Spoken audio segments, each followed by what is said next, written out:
Eh bien, bonjour. Aujourd'hui, nous recevons Monsieur Léon Zatao, directeur exécutif de l'organisation HDS, qui est invité à Ocha pour une formation particulière. Eh bien, monsieur, pouvez-vous nous parler de votre formation, s'il vous plaît? Bonjour, comme vous l'avez mentionné, je suis Léonce Zatao, directeur exécutif de l'ONG HDS. Nous sommes ici dans le cadre d'une formation que nous avons sollicitée auprès du responsable interagence qui gère tout ce qui est problème lié à la protection des exploitations, abus sexuels. Et donc, cette formation est d'une importance capitale. Pourquoi? Pour plusieurs raisons. Je citerai le cas, par exemple, de la protection des bénéficiaires, parce que cette formation va nous permettre de protéger d'abord les bénéficiaires. Parce que vous savez, nous travaillons auprès des populations vulnérables, au rang desquelles nous pouvons citer les femmes, les réfugiés, les enfants et autres. Et donc, il faudrait que nous adoptions un comportement responsable afin de nous faciliter le travail auprès de cette population-là.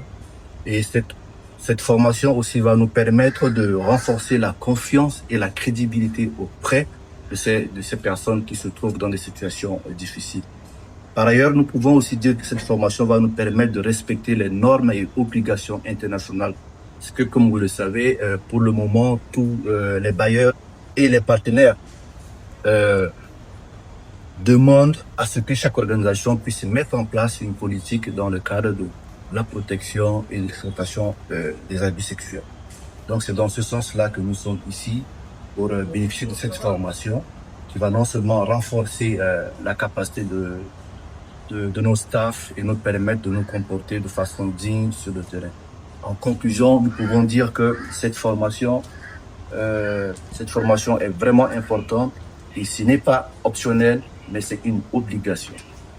Merci, monsieur, pour votre présentation. Merci.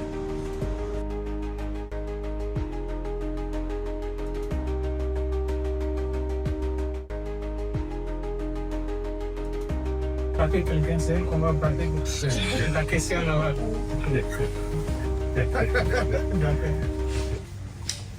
Ok, je suis en train de faire imprimer.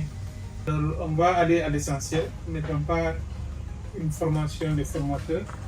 Moi, je suis Lamine Traoré, je suis le coordinateur interagence pour la protection contre l'exploitation et l'abus sexuel.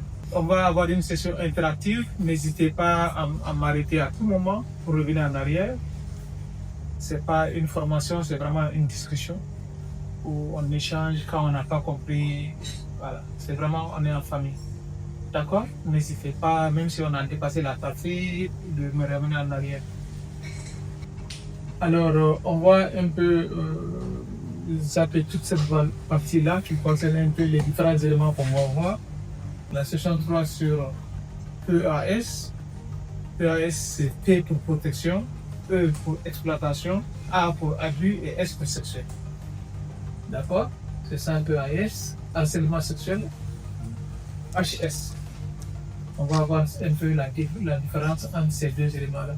On va vraiment se focaliser un peu au niveau des 5 premières sessions, très rapidement. Évidemment, je ne vais pas être le seul à parler, vous allez prendre la parole pour lire, n'est-ce pas? On va commencer par là, s'il y a un volontaire. Session 1, objectif. Pourquoi sommes-nous ici aujourd'hui? Pour savoir comment définir le AS et ainsi la détecter. PAS veut dire exploitation et abus sexuel. Pour savoir que les exploitations pour abus sexuels sont inacceptables et se comporter en conséquence. Ok. C'est une pratique qui est intolérante au sein du monde humanitaire. On va voir pourquoi il est important que les victimes soient soutenues et aussi savoir quel est notre rôle, nous, en tant qu'humanitaires, quel est notre rôle lorsqu'il y a un cas qui se présente. D'accord? Quelle doit être notre réaction quand on est au courant d'un cas. Tout cela, on le fait pourquoi? C'est pour que nous tous, nous puissions contribuer à mettre fin à cela. On va regarder ensemble une petite vidéo. Et puis, je vais vous demander qu'est-ce que vous en pensez, d'accord? Je le mets en arrière.